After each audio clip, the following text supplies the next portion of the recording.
الحمد للہ وحدہ والصلاة والسلام علی من لا نبی بعدہ اما بعد فاعوذ باللہ من الشیطان الرجیم بسم اللہ الرحمن الرحیم یا ایہا الذین آمنوا استعینوا بالصبر والصلاة وإنہا لکبیرۃ الا علی الخاشعین وقال اللہ تعالی فی مقام آخر قد افلح المؤمنون الذین هم فی صلاتهم خاشعون صدق اللہ العظیم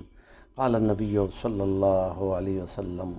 الصلاة عماد الدین من اقامها فقد اقام الدین ومن حدمها فقد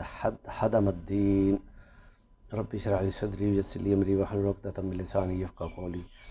اس میں قرآن مجید میں جو نماز کا ذکر آیا ہے بہت ساری مرتبہ، اس میں آج ہم نے یہ کہنا ہے کہ نماز تو پڑھی جائے، کہ نبی پاک نے فرمایا ایسے پڑھو جیسے مجھ کو پڑھتے ہوئے دیکھتے ہیں۔ نبی پاک صلی اللہ علیہ وسلم نے بتایا ایسے وضو کرنا ہے، پھر وضو کر کے بتایا۔ لیکن ان تمام اعمال میں اگر خشوع اور خضوع،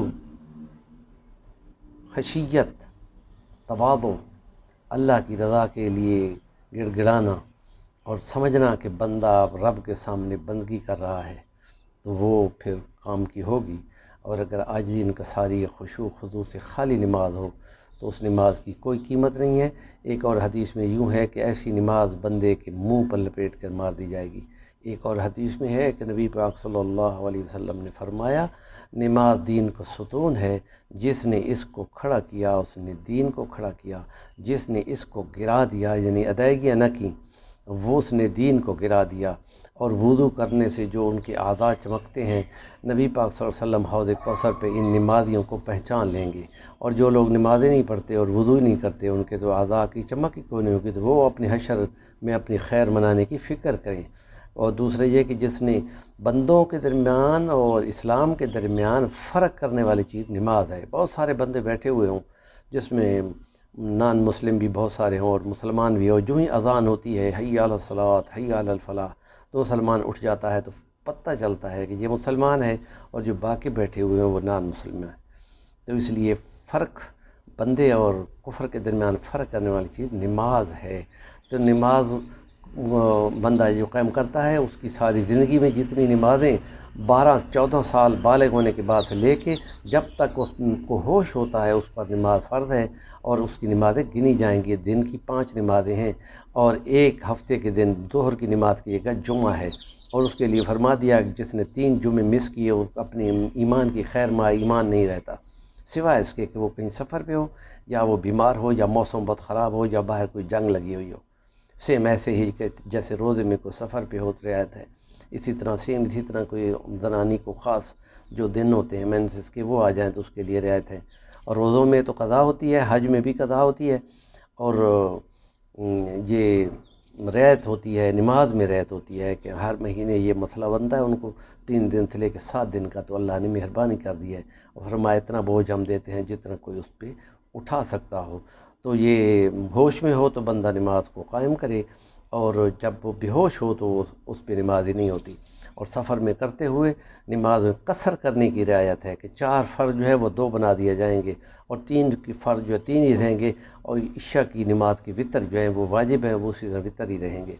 اور اگر گاڑی کھڑی کی جا سکتی ہو جیسے ریل کاریں گاڑیاں ہیں، ہوائی جہاز ہیں، تو ان میں کھڑے ہو کر نماز پڑھی جائے گی۔ اور اگر ایسی ہے کہ یہ گاڑی روک نہیں سکتے، جو نہیں رکتی، ایسی گاڑی میں بیٹھنا چاہیے جو گاڑی نمازوں کے اوقات میں کھڑی کر دی جائے، اور پیٹرول پمپس پر وہاں پر کھڑی کر کے نماز 2 فرض ادا کر کے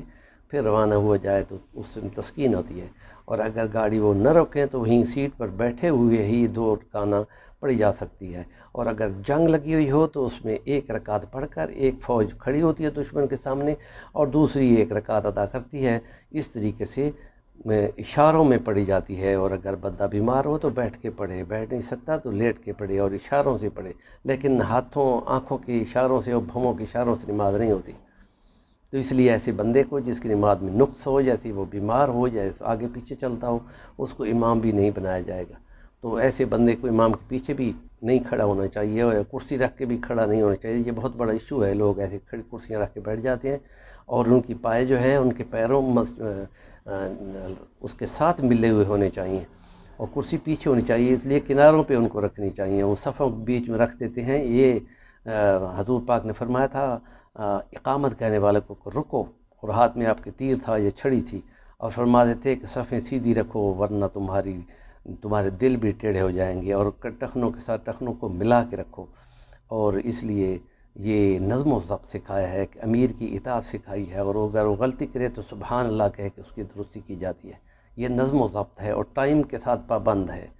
یہ نظام بہت بڑا اقامت صلاۃ کا ہے، پورا سیاسی نظام، پورا فوج کا نظام، پورا امارت سیاست کا نظام اس ایک عبادت کے ساتھ منسلک ہے۔ بہت بڑی اہمیت ہے،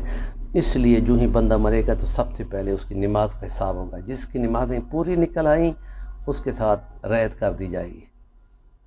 اللہ پاک ہمیں زیادہ سے زیادہ نیکی کی بات کو کرنے والا اور پہ عمل کرنے والا بنائے۔ وآخر دعوانا الحمدللہ رب العالمین۔